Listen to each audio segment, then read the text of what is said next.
Bonjour à tous les développeurs, je vous présente ici une vidéo un peu particulière sur les outils et des jeux pour apprendre le CSS. Donc le premier outil que je vais vous présenter c'est le CSS Dinner Table. Donc c'est un jeu qui a été développé qui vous permet de pratiquer vos sélecteurs CSS. Donc les niveaux vont de 1 à 32. Le but en fait c'est de faire déplacer les éléments qui correspondent, qui dansent en fait, qui correspondent à ce code HTML. Par exemple ici, ce sont des plates que je veux faire envoler. Ici on a des bento, un plate et un bento. On veut faire s'envoler les bento. Ça va être du coup le bento. Etc. Donc là on voit qu'on a dans notre table, on a quoi? On a une assiette fancy, un plate et un bento, et donc on va pouvoir dire tiens, je veux faire déplacer le fancy. Je vais pas vous donner toutes les solutions, hein, c'est pas le but, mais du coup ça vous permet de travailler vos sélecteurs. Sur la droite vous avez des explications pour pouvoir comprendre les sélecteurs CSS. Un deuxième outil qui est sympa, c'est pour apprendre le flex. Donc c'est Froggy, Flex. Du coup, Flexbox Froggy qui va vous enseigner le flex en positionnant. Vous devez positionner la grenouille sur son nénuphar. Ok. Donc là, il nous explique les différentes propriétés. Justify Content Flex and va bouger la grenouille sur la droite. Donc il va falloir rajouter certainement ici Justify Content Flex and. Et voilà, la grenouille est sur son nénuphar. Etc. Donc il y a 24 niveaux pour pouvoir faire bouger les grenouilles sur leur nénuphar. Ici, il doit y avoir un truc du genre Justify Content. Alors, il n'y a peut-être pas que Center. Ouais, si Center, ça marche.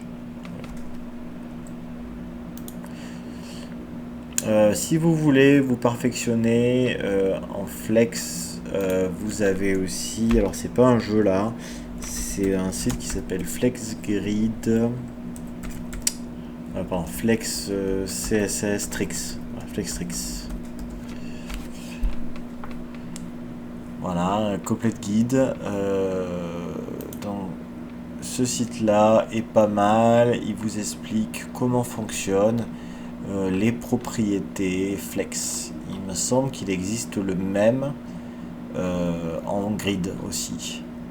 Donc il y en a qui ont imprimé ça en poster dans leur bureau. Donc du coup, si je mets ici grid CSS Tricks, il me semble qu'il y a le même format pour le grid. Ouais, voilà. Bon, le flex est beaucoup plus populaire pour ce site-là.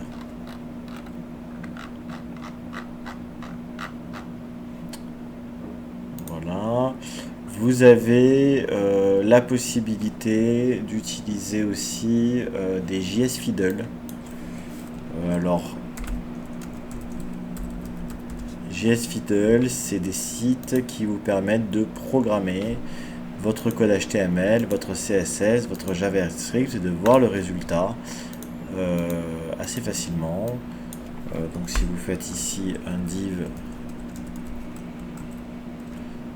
A, je fais un run, je vais avoir le A ici et puis je vais aller pouvoir ajouter sur div mes couleurs.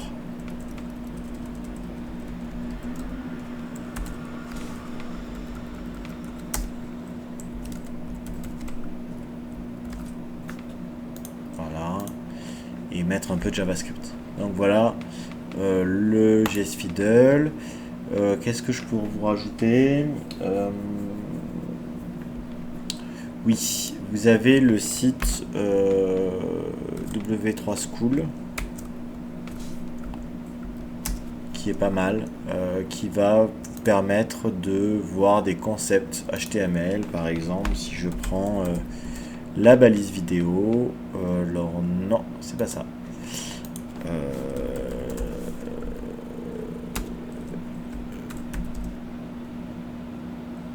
Ok, HTML vidéo tag, on le balance sur Google. Ok. Donc là, va vous montrer la balise vidéo, comment elle fonctionne, avec des exemples pour pouvoir utiliser la balise vidéo. Voilà. C'est plutôt pratique comme site. Voilà. Voilà pour cette vidéo, pour vous donner quelques pointeurs pour pouvoir commencer en HTML et en CSS. Merci d'avoir suivi cette vidéo, n'hésitez pas à vous abonner, laissez des commentaires sur des choses qui vous feraient plaisir. Voilà.